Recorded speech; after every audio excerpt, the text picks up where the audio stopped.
اللہ اللہ اللہ اللہ اللہ۔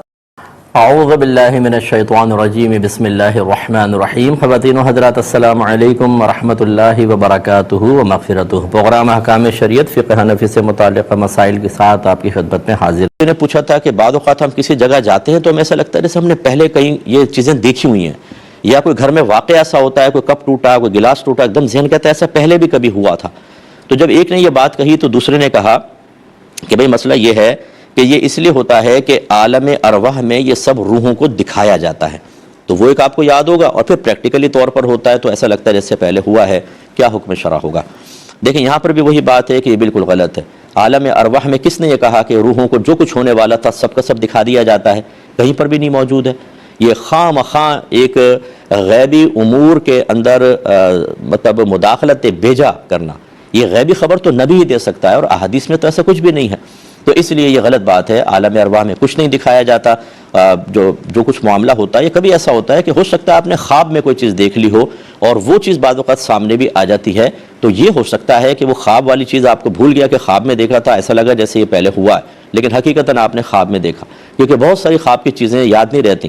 جب آپ رات میں خواب دیکھتے ہیں، صبح اٹھتے ہیں تو کہتے نظر آتے ہیں یار آج بہت میں نے خواب دیکھے، اچھا سنا، یاد ایک بھی نہیں ہے، وہ بھول جاتے ہیں۔ تو یہ ایسا ہو سکتا ہے، لیکن عالم ارواح والی بات بہرحال بالکل غلط ہے۔ یہ کہتے ہیں کہ کسی نے یہ کہا کہ آپ کے سامنے جب کوئی شخص مسئلہ پوچھے اور آپ اس کو جواب دیں تو یہ نہ کہیں کہ اس کا حل یہ ہے، بلکہ آپ یہ کہیں کہ فلاں عالم نے یا فلاں کتاب میں یہ لکھا ہوا ہے، کیونکہ غیر عالم کو فتویٰ دینا صحیح نہیں ہوتا۔ دیکھیں دو چیزیں ہوتی ہیں، ایک یہ ہوتا ہے کہ آپ کوئی مسئلہ بیان کر رہے ہیں بغیر کسی کے پوچھے، اس میں تو یہ ہو سکتا ہے آپ مسئلہ بیان کریں اور ریفرنس نہ دیں کہ میں نے کسی عالم سے سنا ہے یا میں نے کسی کتاب میں پڑھا ہے، پھر یہ کہنے کی حاجت نہیں ہوتی۔ آپ کہتے ہیں چلے میں وضو کے مسائل آپ کو بتاتا ہوں، تو آپ نے بتا دیے جبکہ آپ نے سیکھے ہوئے تھے۔ اور ایک ہوتا ہے کہ سائل کویسچن کرتا ہے کہ بھئی یہ میرا سوال ہے، کوئی جواب دے دیں، اس میں میرا تو مشورہ یہ ہوتا ہے کہ بہت ہی کوئی آسان سا ہو تو جواب دیں، ورنہ بعض اوقات آپ نے ایک بات سنی ہوتی ہے یا پڑھی ہوتی ہے، لیکن سائل کے سوال کے اندر جو اس نے سوال کیا ہے اس کی نوعیت دوسری ہوتی ہے۔ عام آدمی اس کو نہیں سمجھ پاتا۔ ہم چونکہ فتوے کی فیلڈ سے وابستہ ہیں، ہمیں پتہ ہوتا ہے کہ یہ جو پوچھ رہا ہے اس مسئلے میں تھوڑا سا فرق آئے گا، لیکن وہ بتانے والے کو نہیں آتا، اس صورت میں تو بتانا ہی جائز نہیں ہوگا، چاہے آپ یہ کہیں کہ کتاب میں پڑھا ہے یا یہ کہیں کہ میں نے عالم سے سنا ہے، نہیں جواب دے سکتے۔ ہاں اگر بالکل سیدھی سیدھی بات ہے کہ یار وضو کے فرائض کتنے ہیں، تو آپ نے کہا کہ 4 ہیں، اتنی آسان بات، اس میں تو پھر یہ کہنے کی حاجت بھی نہیں ہے کہ عالم نے بیان فرمایا، میں نے کتاب میں پڑھا، غیر عالم بھی بیان کر سکتا ہے ایسے سوالات کے جوابات میں۔ تو خلاصہ کلام یہ کہ یہ بات مطلقاً درست نہیں ہے۔ بہرحال جو اگر سائل کویسچن کرے اس میں آپ کو سوچ بچار کرنی پڑے، تھوڑا سا بھی پہلو بدلتا محسوس ہو تو بالکل جواب نہ دیں، بلکہ مفتیان کرام کی طرف ریفر کریں۔ اور اگر آپ سمجھتے ہیں کہ بالکل سیدھی سیدھی معلومات حاصل کرنے والا ہے اور یہ مجھے پہلے اچھی طریقے سے معلوم ہے، تو پھر بغیر ریفرنس کے بھی آپ بیان کر سکتے ہیں۔ اس میں بہتر یہ ہوگا کہہ دیں فلاں عالم سے سنا ہے، نہ بھی کہیں تو کوئی حرج نہیں ہوتا ہے۔ کل شادیوں کے اندر ایسا ہو رہا ہے کہ شادی اور ولیمہ ایک ساتھ ایک ہی دن رکھ لیتے ہیں اور اسے شلیمہ کا نام دے دیا گیا ہے۔ توبہ میرے مالک، تو کیا یہ صحیح ہے یا نہیں ہے؟ تو یہ بالکل غلط ہے۔ میں سوال یہ کرتا ہوں کہ یہ بتائیے کہ ولیمے کا تصور آپ کے ذہن میں کہاں سے آیا؟ کس نے کہا ولیمہ کرو؟ تو آپ کہیں گے جی نبی کریم صلی اللہ علیہ وسلم نے بتایا، قرآن اور حدیث، یعنی حدیث سے ہمیں پتہ چلا کہ ولیمہ ہوتا ہے۔ تو حدیث سے جب پتہ چلا تو پھر حدیث یہ بتائے گی نا کہ ولیمہ کب ہوگا، اور کیا اس کو شادی کے کھانے کے ساتھ مرج کر سکتے ہیں کہ نہیں، یا آپ اپنے پاس سے بس ولیمے کا تصور وہاں سے لے لیا، باقی یہ شتر بے مہار ہو گیا کہ ہم جیسا چاہے کریں۔ یہ یاد رکھیں کہ ولیمے کا تصور یہ ہے کہ فرسٹ نائٹ کے بعد پھر جو کھانا کھلایا جاتا ہے اس کو ولیمہ کہتے ہیں۔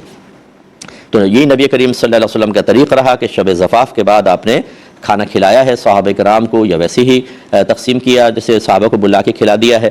تو یہ ولیمے کا تصور ہے۔ اب اگر آپ شادی کر رہے ہیں، شادی یقینی سی بات ہے فرسٹ نائٹ سے پہلے ہی ہوتی ہے، تو اب اس کے اندر اگر آپ ساتھ ہی ولیمہ کر دیتے ہیں تو یہ ولیمے کی سنت تو پوری نہیں ہوگی، تو اس کو ولیمہ کہنا اور اس قسم کی بدعتیں ایجاد ہرگز نہ کی جائیں۔ ولیمہ کرنا یہ سنت کریمہ ہے۔ حضرت عبد الرحمن بن عوف رضی اللہ تعالیٰ عنہ سرکار کی خدمت میں حاضر ہوئے تو جسم کپڑوں پہ زرد رنگ لگا ہوا تھا۔ سرکار نے فرمایا کہ اے عبد الرحمن یہ کیا ہے؟ عرض یا رسول اللہ میری شادی ہوئی ہے اور یہ اس وجہ سے رنگ لگا ہوا ہے۔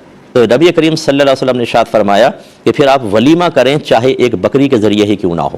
تو اس کا مطلب یہ ہوا کہ یہ تصور شریعت نے دیا ہے اور اس کا وقت بھی معین کر دیا ہے، اس کو وقت کو بدل دینے سے ولیمے کی سنت ادا نہیں ہوگی، اور جو چیز سنت کو ختم کر دے وہ بدعت ہوتی ہے۔ ایسی بدعتیں ایجاد نہ کریں، ورنہ آپ کے بچے آپ ہی کے روش پہ چلتے ہوئے آپ نے ولیمے کو شلیمہ بنا دیا، اس کے بعد وہ اس کو قیمہ کر دیں اور کیا کر دیں یہ اللہ ہی بہتر جانتا ہے، اور وہ ایک چیز پہ بچے نہیں رہیں گے، پھر وہ ہر چیز میں اپنی مرضی اور سہولت کے مطابق تبدیلیاں پیدا کریں گے، اور اسی بنا پر دین کا نقشہ بدل دیا ہے۔ ہمارے خاندانوں کے رسوم اور رواج اکثر خلاف شرع اور بالکل قرآن اور حدیث کے خلاف ہوتے ہیں، اور ہم جرأت مندی کے ساتھ ان کو اس لیے کر رہے تھے، ہمارے ہاں تو ایسا ہوتا ہے۔ یہ عورتیں مل کر بیٹھتی ہیں نا رشتوں کے لیے، بھئی آپ کے ہاں کیا کیا لیتے دیتے ہیں، ہمارے یہاں یہ ہوتا ہے، دوسری کہتی ہے ہمارے یہاں یہ ہوتا ہے، اور ان میں بہت سی چیزیں، ہر ایک کو نہیں کہہ رہا ہوں، بہت سی چیزیں خلاف شرع بھی طے ہو رہی ہوتی ہیں، لیکن چونکہ ہمارے ہاں ہو رہا ہے اور ہم نے نہ قرآن کو دیکھنا ہے، نہ حدیث کو، نہ اللہ کا خوف، نہ رسول کی کوئی حیا اور شرم، تو ہم خود بدعتیں ایجاد کر کے اور اپنی نسلوں کو دے کر چلے جاتے ہیں، اور آگے اس کا خمیازہ بھگتنا ہوگا۔ تو لہٰذا شلیمہ پلیمہ چھوڑ دیجئے، آپ ولیمہ ہی کیجئے، اور اس کا طریقہ یہ ہے جو میں نے آپ کو سمجھایا۔ اس میں ایک آخری بات عرض کر دیتا ہوں، بعض بچے ایسے ہوتے ہیں کہ جو سنت پوری کرنا چاہتے ہیں لیکن گھر والوں سے ٹکرانا ممکن نہیں رہتا، گھر والے کہتے ہیں تم خاموش رہو، ملا نہ بنو زیادہ، جو ہم کر رہے ہیں بس ٹھیک ہے، ہم جواب دیں گے آخرت میں۔ ایسے جرأت مند بھی آپ کو ملیں گے۔ ایسی صورت میں نوجوانوں سے میری گزارش ہے کہ آپ لڑائی جھگڑا نہ کریں، بولے آپ کی مرضی جو چاہے کریں، آپ اگلے دن صرف ایک دو دوستوں کو بلا کر کھانا کھلا دیں، نیت کر لیں کہ یہ ولیمہ ہے۔ ولیمے کے لیے باقاعدہ ہال بک کرانا، انویٹیشن دینا، کوئی بہت زیادہ بڑی مقدار میں کھانا بنانا یہ لازم نہیں ہوتا، تھوڑا سا کھانا کھلا دیں، ولیمے کی نیت سے انشاءاللہ سنت ادا ہو جائے گی۔